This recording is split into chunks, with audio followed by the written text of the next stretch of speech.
बेशरम मॉडर्न सास। गीता एक गांव की लड़की है और उसकी शादी शहर में विपुल से हो जाती है। गीता की सास सविता बहुत पढ़ी लिखी और मॉडर्न महिला है। शादी के कुछ दिन बाद, गीता, तुम आज शाम को तैयार रहना, हम डिनर बाहर ही करेंगे। इसकी क्या जरूरत है जी, मैं घर पर ही खीर पूरी बना लूंगी। अरे नहीं नहीं, खीर पूरी वाला डिनर नहीं, हम कुछ साउथ इंडियन और चाइनीज खाएंगे। ठीक है, मैं तैयार होकर आपसे मिलूंगी। विपुल अपने ऑफिस चला जाता है। अरे बाप रे, ये क्या खाना होता है? हमारे गांव में तो मैंने कभी ऐसे नाम भी नहीं सुने। चलो शाम को जाकर देख लूंगी। शाम को विपुल आता है और गीता विपुल के सामने आकर खड़ी हो जाती है। देखो जी, आपके आने से पहले ही मैं तैयार होकर बैठी हूँ। अरे ऐसे कौन तैयार होता है? क्या हुआ जी? मैंने लाल रंग की अच्छी सी साड़ी तो पहनी है, इसमें क्या कमी है? ये सारे बाल तुमने सिंदूर से रंग लिए हैं और इतनी मांग क्यों भरी है? अरे आईने में जाकर अपने होंठ देखो, कैसी लिपस्टिक लगाई है। और ये कपड़े देखो अपने, जाओ जाकर बदल कर आओ। हाँ? तो क्या पहन कर आऊं? जो मर्जी पहन लो। वैसे भी अब मैं कहीं नहीं जा रहा, बना लो यहीं पर खाना। दोनों खाना खाकर सो जाते हैं। अगली सुबह, विपुल, कल तुम कहीं बाहर जाने वाले थे ना?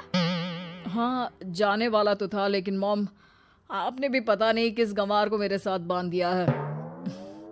गुप्ता जी ने बोला था कि बहुत बढ़िया लड़की है, लेकिन ये तो मरा हुआ सांप गले में लटका लिया है। मॉम, मैं मेरे दोस्तों के सामने भी इसे नहीं ले जा सकता, क्योंकि अगर किसी ने इसे देख लिया तो मैं दोबारा मुंह दिखाने के लायक नहीं रहूंगा। ए जी, क्या मैं इतनी बुरी हूँ? पहले तो अपना नाम देखो कि क्या नाम है। इतना ओल्ड नेम, गीता। तो नाम तो बदला भी जा सकता है। मैं तो तुझे ही बदलना चाहती हूँ। मेरा बस चले तो तुझे आज ही बदल दूं। माँ जी, आप ऐसा क्यों कह रही हो? अरे चल हट गंवार कहीं की। खबरदार अगर मुझे माँ जी कहा तो। अभी तो मैं इतनी हॉट और जवान हूँ और तूने मुझे बुढ़िया बना दिया। माँ, मैं तो ऑफिस जा रहा हूँ, थक गया इससे। विपुल ऑफिस चला जाता है और सविता शाम को अपने कुछ कपड़े गीता को देती है। गीता, आज तुम्हें आखिरी मौका दिया जा रहा है। अगर तुमने कोई गड़बड़ की तो मैं तुम्हें घर से निकाल दूंगी। ये कपड़े पहनकर बाहर आ जाओ। ये तो जींस है माँ जी। हाँ तो क्या हुआ, पहन ले। गीता जींस पहन लेती है, लेकिन वो उन कपड़ों में बहुत ज्यादा असहज महसूस करती है। आज मेरे साथ बाहर चल, तुझे शहर के तौर तरीके सिखाऊंगी, लेकिन ध्यान रहे कि जैसा बताऊं ऐसा ही करना है। सविता गीता को लेकर मैकडी पहुंच जाती है और वहां 2 बर्गर मंगाती है। माँ जी, ये क्या है? माँ जी नहीं मॉम, बर्गर है ये, चुपचाप खा लो। मेरी बेइज्जती मत कराओ। और जींस को बार बार पकड़ क्यों रही हो और इस टॉप को नीचे क्यों खींच रही हो? मत करो ऐसा, नहीं तो सब समझेंगे कि तुमने ऐसे कपड़े पहली बार पहने हैं। गीता बर्गर को हाथ से तोड़कर खाने लगती है। सविता गुस्से में वहां से आकर कार में बैठ जाती है। गीता भी पीछे पीछे आती है। मॉम, क्या हुआ? मैंने तो अब कुछ भी नहीं किया है। चुपचाप गाड़ी में आकर बैठ जाओ। सविता गीता को लेकर घर आ जाती है। अगले दिन, गीता, मेरे कुछ फ्रेंड्स आने वाले हैं, तुम किचन में जाकर तैयारियां करो। और भगवान के लिए आज ऐसा कुछ मत करना कि मेरी नाक कटा दो। मैंने भी ये शॉर्ट्स पहने हैं, तुम भी अच्छे कपड़े पहन लेना। सविता के फ्रेंड्स आ जाते हैं और गीता तैयार होकर नाश्ता हाथ में लेकर बाहर आती है। इस गंवार ने ये क्या पहन लिया? गीता ने एक शादी वाला लहंगा पहना है और वो उसको संभाल नहीं पा रही है, जिसकी वजह से वो नीचे गिर जाती है। सारी फ्रेंड्स हंसने लगती है। सविता ने गीता को कस के 2 थप्पड़ लगा दिए और उसे हमेशा के लिए घर से निकाल दिया। मैंने आज गीता को उठाकर घर के बाहर फेंक दिया है। अब किसी मॉडर्न, समझदार और पढ़ी लिखी लड़की से शादी कर लो बेटा। यस मॉम, आपने आज सच में बहुत ही अच्छी खबर सुनाई है। मैंने तो न्यूज़पेपर में ऐड भी दे दिया है, पढ़ी लिखी मॉडर्न लड़की शादी के लिए तुरंत संपर्क करे। और माँ, वो खूबसूरत भी तो होनी चाहिए। डियर सन, मैंने उसमें सब कुछ लिख दिया है। सविता और विपुल बहुत खुश होते हैं। न्यूज़पेपर के इश्तिहार के बाद बहुत सारी लड़कियों ने विपुल को कांटेक्ट किया।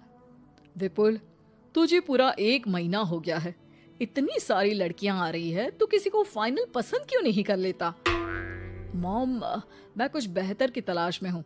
वैसे आप फिक्र ना करो, आज भी एक लड़की मुझसे मिलने आने वाली है। अगर पसंद आ गई तो मैं उसे घर ले आऊंगा। विपुल लड़की से मिलने चला जाता है। कैफे में विपुल जाकर बैठ जाता है और देखता है कि बहुत ही खूबसूरत लड़की नैना सामने से आ रही है। हेलो। हाय, माई सेल्फ नैना। दोनों खूब सारी बातें करते हैं और विपुल को नैना पसंद आ जाती है। वो उसे घर लेकर आ जाता है। मॉम, जल्दी बाहर आओ, देखो तो मैं तुम्हारे लिए एक मॉडर्न बहू ले आया हूँ, जो बहू कम आपकी फ्रेंड ज्यादा रहेगी। अरे वाह, तो फाइनली तुझे लड़की पसंद आ ही गई। हाँ मॉम, पसंद क्यों नहीं आती? पढ़ी लिखी है, मॉडर्न है, बाहर घूमने में परफेक्ट है और ड्रेसअप का सलीका भी पता है उसे। तो फिर शादी की तैयारियां शुरू की जाए। ओहो मॉम, मुझे वो सब नहीं करना है। बैंड बाजे एंड ऑल। कोर्ट में चलकर कोर्ट मैरिज कर लेते हैं ना। ठीक है डियर, मुझे कोई प्रॉब्लम नहीं है। सविता कोर्ट में ले जाकर विपुल और नैना की शादी करा देती है। शादी के कुछ दिन बाद मैं तो बहुत खुश हूँ। मेरे सारे फ्रेंड बहुत तारीफ करते हैं कि वाइफ बहुत ज्यादा मॉडर्न है। ऐसा लगता है जैसे फॉरेन से आई हो। सिर्फ ये मॉडर्न है, लेकिन इसे कुछ भी काम नहीं आता बेटा। घर का सारा काम मैं करती हूँ, खाना भी मैं बनाती हूँ। ये तो बस मेकअप में ही लगी रहती है। मॉम, आप मेरी नैना के लिए कुछ भी मत बोलिए। अगर उसे खाना बनाना नहीं आता तो क्या हुआ, फोन चलाना तो आता है। वो स्विगी जोमेटो से खाना ऑर्डर करके भी तो मंगा सकती है। अभी तो बहू को आए 4 दिन भी नहीं हुए हैं और तू है कि उस माता जी के गुणगान गा रहा है, जैसे कि मैं तो कुछ हूं ही नहीं। तभी नैना वहां आ जाती है। मुझे आज अपने घर जाना है। तो मैं तुम्हारे साथ चलूं क्या? नहीं, मैं खुद कार लेकर चली जाऊंगी। नैना बेटा, मैं सोच रही थी कि हम भी तुम्हारे पेरेंट्स से मिल लेते हैं, क्योंकि आज तक हम मिले ही नहीं हैं। मॉम, मेरे पेरेंट्स से तो आप पहले ही मिल चुके हो। हम कब मिले? मैं गीता हूँ। क्या? क्या? तुम गीता कैसे हो सकती हो? जब माँ ने मुझे इस घर से बाहर निकाल दिया था, तो मैंने अपनी सारी सेविंग्स को खुद की लर्निंग और मेकओवर पर खर्च कर दी और वापस इस घर में आ गई। आज मेरी आंखें शर्म से झुक रही है। मुझे माफ कर दो, मुझे तुम्हारे साथ वो व्यवहार नहीं करना चाहिए था।